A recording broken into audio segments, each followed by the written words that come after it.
Well, it's all coming back to roost.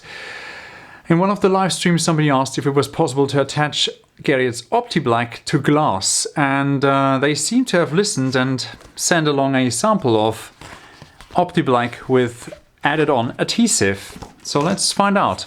Let's get a sheet of glass, put on some gloves and get some cleaning alcohol to get this really clean, and then let's attach it and see if it works out. Because it's kind of interesting, isn't it? Clean the surface properly, remove every stain and every single fingerprint with alcohol, and then spray some water onto the surface so the Optiblack doesn't stick to it immediately. Use your credit card or some membership card of a gym that you don't use anymore and apply the Optiblack carefully to your surface. Well, it's maybe not the most professional job in applying a film to glass. I had some bubbles in there, but I guess it's good enough to test it out.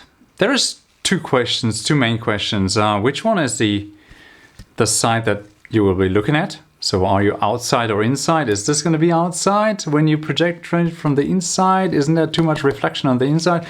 So let's find out. So this is us being at the side of the projector and the Optiblack being on our side of the glass, and if I turn it around you can see we're going to lose a lot of light through the reflection of the glass. So if we are projecting onto the glass side, which is not a good idea.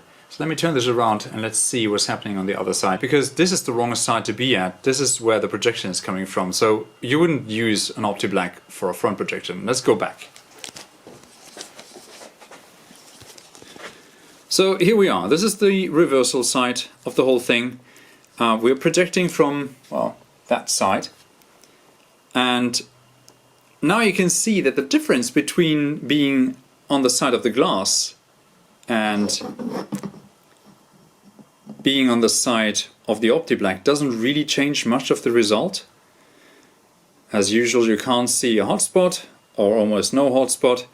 And it's just the same fine result that you would expect from an Optiblack. But let me just turn it around again so you can see if there is a difference in contrast or color or anything, or brightness mainly, if we have the Optiblack on the other side of the glass. I can't see one.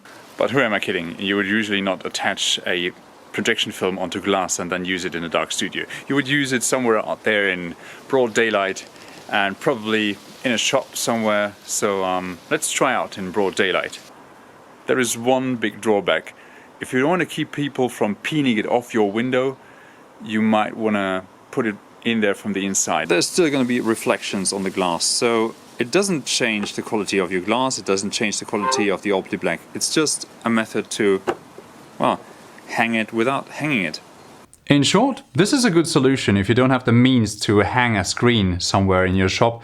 Maybe you just want to put it on the window directly to project from behind. But always remember, people will see the glass side, so the reflections, if you're careful and you want to put the screens where it's safe inside your shop. And this is why I would strongly suggest to ask somebody who knows how to apply film to glass.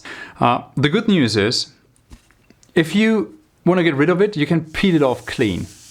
And it comes off without leaving the residue. Unless, well, you leave this on for a few years, then I guess the residue might stay there.